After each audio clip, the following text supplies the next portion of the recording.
अस्सलाम वालेकुम। Anaya story YouTube channel में खुश आमदीद। उसने जो ही कमरे में कदम रखा, फ़ोन की बेल एकदम से बजने लगी। उसने एक तरफ सेल फ़ोन की तरफ देखा, फिर गुस्से के आलम में सफ़ेद रंग की गेंद को दीवार पर पूरी शिद्दत से मारा, हाथ में पकड़ी हॉकी और पसीने से तरबतर शर्ट को उतार कर बेड पर फेंकी। फ़ोन की बेल तरह से बजती जा रही थी। अब वो सोफे पर बैठकर जूते के तस्मे खोल रहा था। वो अभी तक बजती बेल की तरफ मतवज्जा ही नहीं हो सका, क्योंकि वो ज़हनी तौर पर यहाँ मौजूद ही नहीं था। वो तो अभी तक खुद को हॉकी के मैदान में महसूस कर रहा था। 100 गज़ लंबे और 60 गज़ चौड़े हॉकी के इस मैदान में अभी तक तमाशा का हंगामा मचा हुआ था, और आज उसकी शख्सियत बुरी तरह से उसे तहलमा रही थी। थोड़ी देर उसने फ़ोन बंद हो जाने का इंतज़ार किया, फिर कुछ सोचकर गोया कर्ण खाकर उठा। ओह माय गॉड, अगर लाला का फ़ोन हुआ तो वो किस कदर परेशान हो रहे होंगे। फुर्ती से फ़ोन उठाकर उसने स्क्रीन की तरफ देखा। स्क्रीन पर चमकता नंबर अजनबी नहीं था। वो पहले 1 साल से इस नंबर से आने वाली हर कॉल ना चाहते हुए भी अटेंड कर रहा था, और वो थोड़ी देर मज़ीद सोचता रहा। शायद दूसरी तरफ मौजूद ढीठ इंसान को कुछ शर्म आ जाए, मगर उस गैरत भला कहाँ आ सकती है। उसने दांत पीसते हुए कॉल रिसीव की।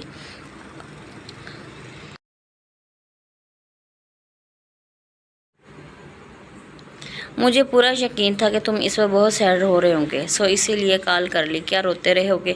बड़ी हमदर्दी का मुजाहरा किया जा रहा था, गोया इन दिनों में बला की जहनी हंगामी और दोस्ती। हालांकि कि इस हमदर्दी के पर्दे में छुपा तंज अच्छी तरह समझ आ रहा था। जस्ट शट अप, और बुरी तरह तप गया, और फिर कुछ लम्हे मज़ीद खुद को ठंडा करता रहा। जीत ज़िंदगी का हिस्सा होती है, मैं इतनी मामूली बात पर रो नहीं सकता। इसके लहजे में बला की मजबूती थी, तभी वो शर्माती अंदाज में चहकते हौसले तो बहुत बुलंद है। फिर सिपाही का हौसला बंद और हिम्मत जवान होती है। वो चिढ़कर गोया जानता था कि बात से बात निकल जाएगी, और उसके जवाब ना चाहते हुए देता रहा। ए बुलंद हिम्मत सिपाही, आज का मर्क तुम्हारा खासा तकलीफ रहा। वो शख्सियत हमेशा याद रहने वाली है। तो मैं गेंद भूल कर भी फील्डिंग पोस्ट जहाँ गोल किया जाता है की तरफ जा सकती है, जबकि जाज़म की टीम ने या के बाद दीगर कई गोल किए थे। माय गॉड, 70 मिनट के खेल में एक ही गोल तुम लोगों से नहीं हो। वेरी गुड, आज तो बहुत ख़राब खेले। इसके हमदर्दाना छुपी शरारत को महसूस करके अबद का खून खोल उठा। क्यों फ़ोन किया? सोने की कीमत दिन ब दिन बढ़ती जा रही है, बस यही बताने के लिए फ़ोन किया था। वो एक दफ़ा फिर से बुरी तरह से तप गया। देखे मिस, अबद कुछ बोलना चाहा ही था कि जब वो सराह से उसे टोक गई। मैं रिमशा अकरम हूँ। एक साल हो चुका है, अब तक तो मेरा नाम हिफ्स हो जाना चाहिए था। हिफ्स तो तब होता ना जब मैं तुम्हारे नाम को याद करने की कोशिश करता।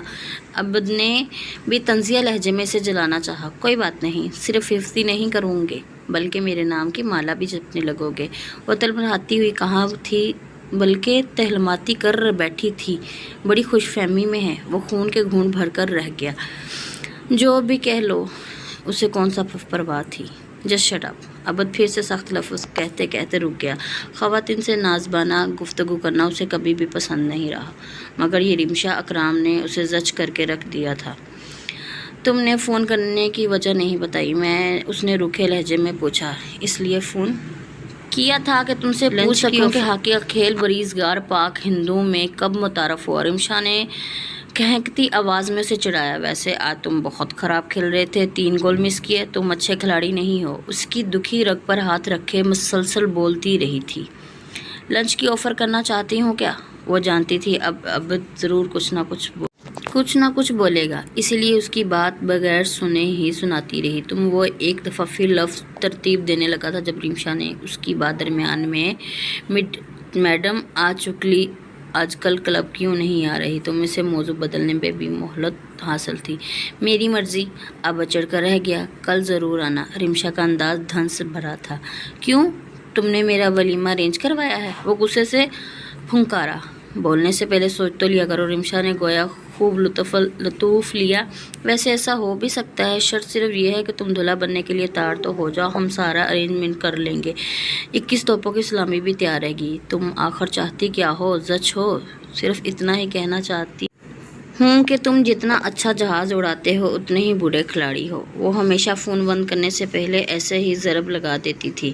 عبد کئی گھنٹے تک سلگتا رہتا تھا۔ اس وقت بھی وہ غصے کے عالم میں بیڈ پر رکھی ہاکی کو ہاتھ میں لے کر کھڑا ہو گیا۔ ہاکی کے پیچھے چٹے پٹے سر کو پکڑ کر اس نے پوری قوت سے ہوا میں اچھالا، اور پھر اس کی بدقسمتی یہ تھی کہ وہ فیلڈنگ آفیسر سواب کے بیچارے نے اس پل دروازہ کھول کر کمرے کے اندر پاؤں رکھا تھا جب لہراتی ہوئی ہاکی اس کے عین کندھے پر لگی۔ یہ تو اللہ کا شکر تھا کہ سرمایہ ماتھا محفوظ رہا تھا، ورنہ تو جس قوت کے ساتھ اس نے ہاکی کو پھینکا تھا سواب کا سر تو ضرور ہی پھٹ جاتا۔ سر میں ادھر مانگنے تو نہیں آیا، پھر اس استقبال اس نے اپنے کندھوں کو پکڑ کر دہی دی۔ عبد کو بے تحاشا خفت سے آن گھیرا۔ سوری یار، مجھے سب بس پتہ ہی نہیں چل سکا، اگر ہڈی وڈی ٹوٹ گئی تو پھر۔ سواب بھی خاصا نازک مزاج تھا، نہ جانے ایئر فورس نے کیسے جوائن کر لی تھی۔ مجھے تو لگتا ہے ضرور نظر اندازی طرف سے جلد پھٹ گئی تھی۔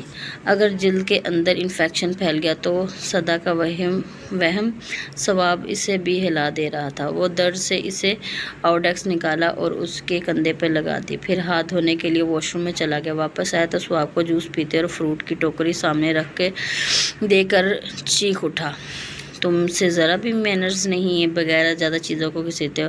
اجازت کیا ہے؟ وہ تو میں ابھی بھی لے سکتا ہوں۔ سواب نے فوراً چہرے پر معصومیت تار لی۔ ویسے آج اتنے پر تشدد کیوں لگ رہے ہو؟ خیر تو ہے؟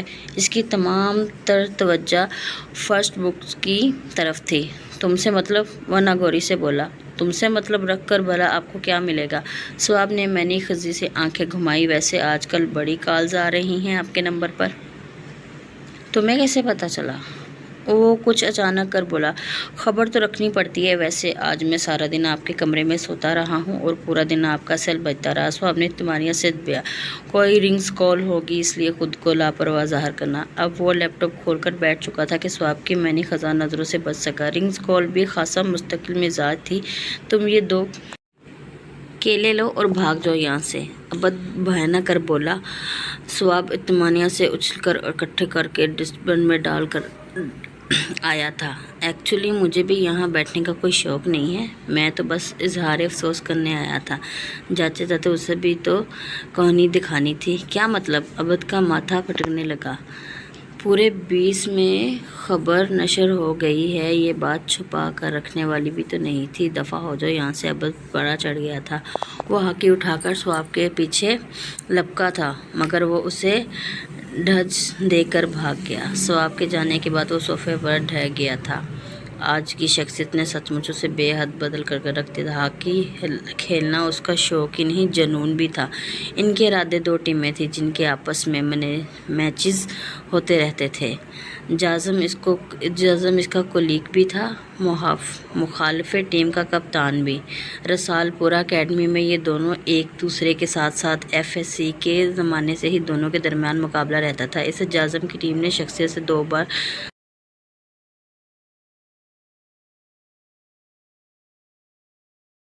کیا تھا، اوپر سے رمشا کے رماکس نے اس کا دماغ بری طرح سے کھول کر رکھ دیا تھا۔ اگلے 4-5 دن اسے اسی کھولن کا شکار رہنا تھا۔ اس بات سے وہ اچھی طرح آگاہ تھا۔ فی الحال وہ جازم کی جیت کو بھلائے رمشا کے متعلق سوچنے لگا تھا۔ آخر یہ ہے کون؟ اس کے ارد گرد بڑا سا سوالیہ نشان چکرا رہا تھا۔ وہ کالج کے زمانے سے ہی بہت اچھی ہاکی کھیلتا تھا۔ اگر انائس لالا اسے اکیڈمی سے نہ بھیجتے تو شاید آج وہ قومی ٹیم کی نمائندگی کر رہا ہوتا۔ اتنی سخت ملازمت بھی وہ اپنے اس شوق کو ختم نہیں کر پایا تھا۔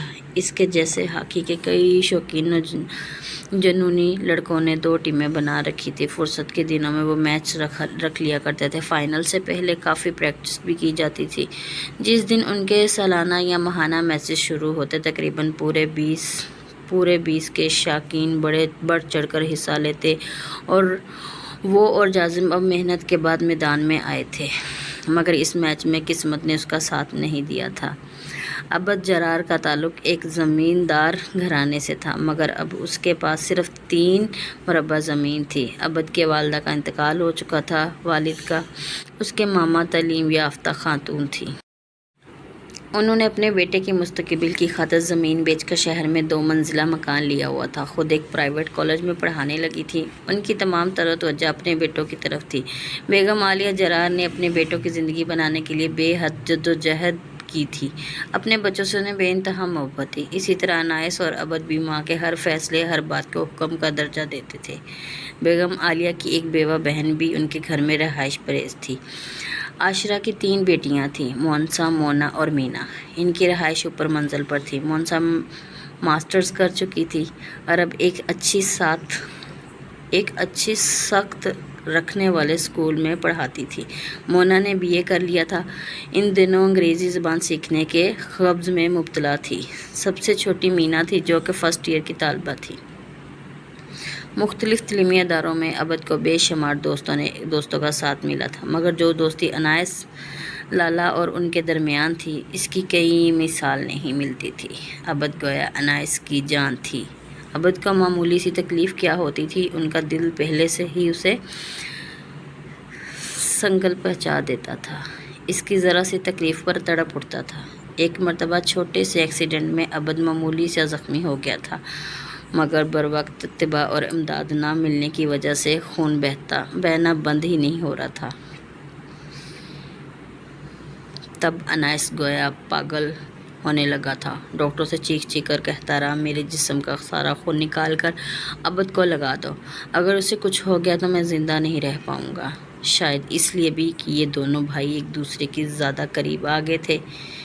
ان کے والد کا انتقال ان کے بہت بچپن میں ہی ہو گیا تھا۔ تب ماما نے انائس کو ایک بات گویا گھول کر پلا دی تھی، عبد کہ تم بھائی نہیں ہو، باپ بھی ہو۔ زندگی کے کسی موڑ پر عبد کو تنہا مت چھوڑنا۔ عبد میرا دل ہے، ماما گویا اس سے وعدہ لے رہی تھی، اور عبد میرا بھی دل ہے۔ انائس کے دل نے بھی ماں کی بات پر مہر لگا دی تھی۔ بہت بچپن سے ہی عبد کو محبتیں سمیٹنے کی عادت ہو گئی تھی۔ ماما اور انائس سے لے کر خالہ اور مینا تک سب ہی اسے ہتھیلی کا چھالا بنا کے رکھتے تھے۔ وہ بھی جب بھی اکیڈمی سے گھر واپس آتا، گویا پورے گھر میں ایک خوشحالی کی لہر دوڑ جاتی تھی۔ سبھی یوں ہی مستعد ہو جاتے تھے گویا کسی کمانڈر کی آمد کی اطلاع مل گئی ہو۔ مونسا کچن میں گھسی جاتی تھی، مونا اور مینا اس کا کمرہ صاف کرنے کے لیے بھاگ اٹھتی، خالہ اس کے کپڑے استری کرتی، انائس اس کی چھوٹی چھوٹی ضروریات کا بھی خیال رکھتا۔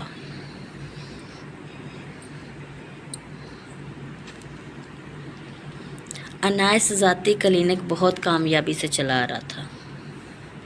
انائس نے MBBS لاہور سے کیا تھا۔ اس کے علاوہ ڈپلومہ ان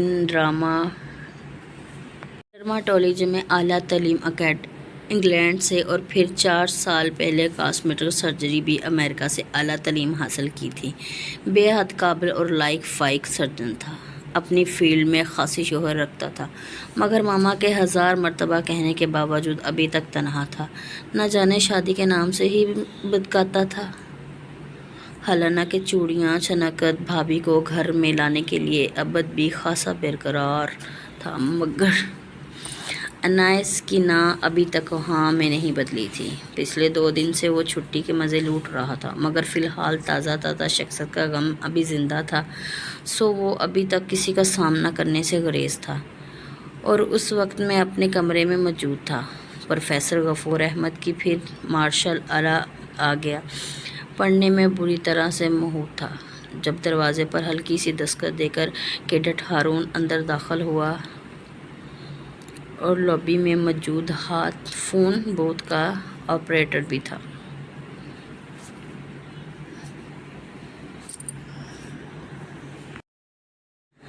عبد کا دھیان فوراً اپنے گھر کی طرف چلا گیا۔ سر آپ کی کال آ رہی ہے۔ کہاں سے؟ وہ خاموش پڑے سیل کی طرف دیکھ کر بولا، آپ کے بھائی وہ کہہ رہے ہیں کہ اپنا موبائل آن کریں، انہیں کوئی ضروری بات کرنی ہے۔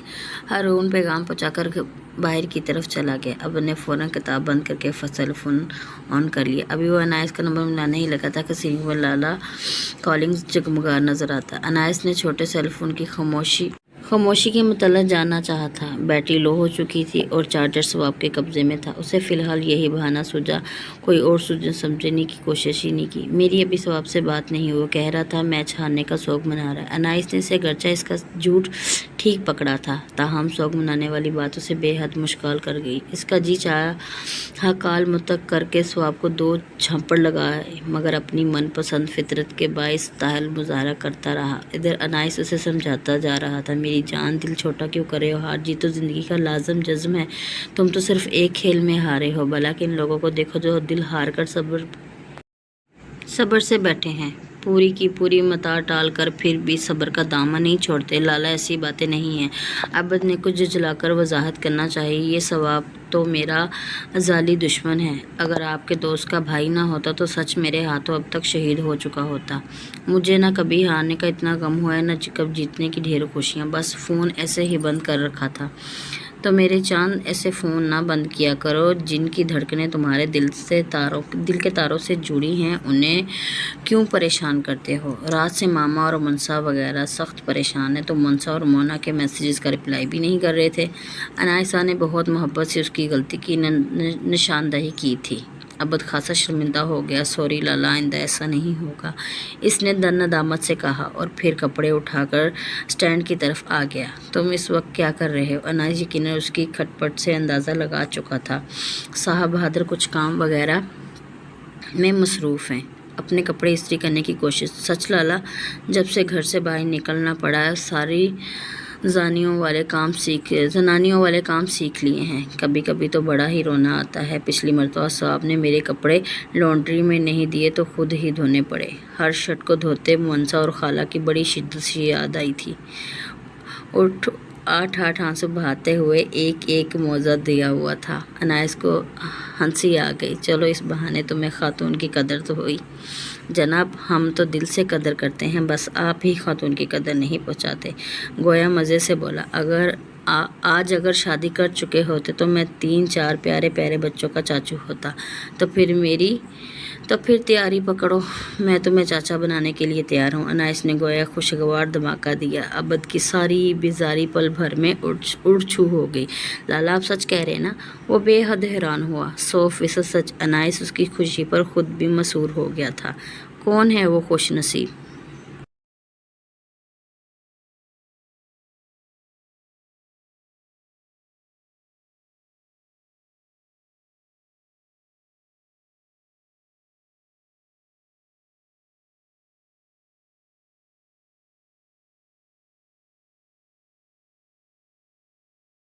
डॉक्टर हुरिया मेरी क्लास फेलो थी और बाद में हम दोनों ने तकरीबन साल भर तक मेडिकल कॉलेज पढ़ा भी था।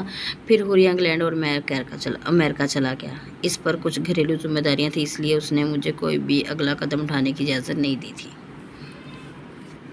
अब जबकि वो अपने मसाइल से आज़ाद होगी और मैं भी अपना क्लिनिक इस्टेब्लिश कर चुका हूँ, तो फिर सोचा क्यों ना मामा और मामा के लाडले को खुश कर दिया जाए। अनास के लहजे से खुशी और शादामनी फुआरे फूट रहे थे, यानी बंदूक मेरी और मामा के कंधों पर रख कर चलाना है।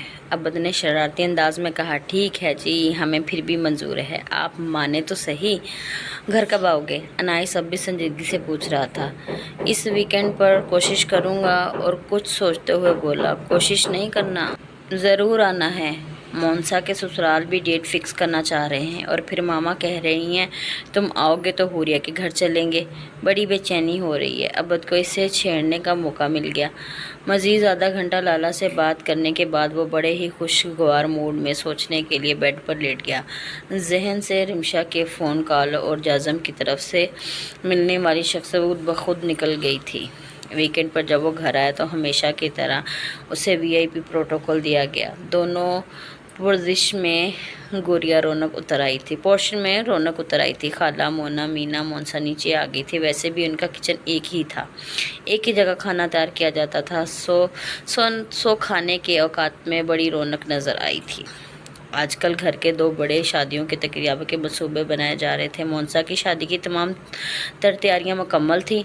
इन लोगों को बस सादगी से निकाह करना था, क्योंकि मोनसा को बैरून मुल्क अपने शौहर के साथ चले जाना था। घर आने के बाद उसने मज़ीद 3 छुट्टियां ले ली थी। मोनसा की रुखसती से अगले दिन वो हुरिया को भी रस्मी अंगूठी पहना आए थे। मामा को होने वाली बहू बहुत पसंद आई थी और अबद भी लाला की चॉइस को सराह रहे थे। सराह किए बगैर रह नहीं सके। हुरिया वाकई तारीफ़ के लायक थी। वो आला खला की मालिक थी। खाला मामा इतनी अच्छी बहू ढूंढने पर अनाइस की मशकूर, जिन्होंने उन्हें लड़की ढूंढने की जहमत से बचा लिया था। खाला तो मुसलसल अबद को छेड़ी जा रही थी, अब अनाइस की तरह तुम भी हमारी जूतियों को घसीटने से बचा लेना। क्यों नहीं खाला, आपका हुक्म सर आंखों पर। अब्बा ने नाफरमा बदरी के तमाम रिकॉर्ड तोड़ दिए थे। भाई लड़की खुद पसंद कर लीजिएगा, मगर शर्त सिर्फ इतनी सी कि हुरिया भाभी से कम नहीं होनी चाहिए। मोना ने गोया वार्निंग दी थी। अब्बा ने मस्कीन सी सूरत बना ली। अब मैं लाला जैसा डैशिंग तो नहीं कि कोई खूबसूरत सी लड़की मुझे घास डाले। जी नहीं, हमारे दोनों भाई बहुत खूबसूरत हैं, कोई एक दूसरे से कम नहीं। मीना इसके कंधों से झूलती लाड से बोली। ये सच था कि खाला की तीनों बेटियों का वो भाइयों जैसे मान देते थे। वो भी सगी बहनों से बढ़कर उनका ख्याल रखती थी। इन दोनों की मौजूदगी में खाला को भी कभी औलाद नरीना की कमी महसूस नहीं हुई। अनायस की शादी की तारीख तय करने के बाद वो फ़ौरन अपनी ड्यूटी पर चला गया। इन दिनों में खुसूसी तरतीब दी जा रही थी, लिहाजा ये दिन ख़ास से मसरूफ़ थे। 7-8 घंटे मुसलसल फ़िज़ा में रहना होता था। फ्लाइंग के दौरान वो बेहद मशहूर हो जाता था। कुछ घंटों के लिए उसे दुनिया का हर रिश्ता, हर ख्वाब भूल जाता। एयरफोर्स ज्वाइन करना बहुत अबद का ख्वाब नहीं, बल्कि उसके अब्बू और लाला की ख्वाहिश भी थी। इसने इन दिनों ख्वाहिश और अपनी इश्क को पाया तकमील में पहुंचाया था। फ़िज़ाओं का सीना चढ़ाने के बाद अपना मतलूबा हदफ हासिल करके जुमा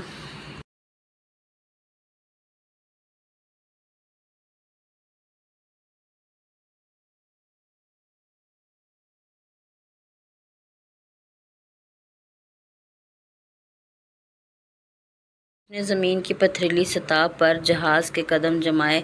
दिलो रूह और जिस्म में दौड़ती लहू की गर्दिश पल भर के लिए थम कर रह गई। अपने कमरे में आने के बाद वो फ़ौरन ठंडे ठार पानी से शावर लेकर बेड पर लेट गया। अगरचा उसे थकावट महसूस नहीं हो रही थी, ताहम वो हर परवाज़ के बाद आराम करना बेहद ज़रूरी होता था। जिस्म का पूरा नज़म उलट पुलट होकर रह जाता था। अक्सर तो जी भी मतलाने लगता। ऐसी सूरत हाल का सामना अबद को कम ही करना पड़ता था, ताहम सवाब तो लाजमी फ्लाइंग के बाद एक चक्कर डॉक्टर की तरफ लगा आता था। वो नाजुक मिजाज कभी कभी लड़कियों को भी मात दे देता।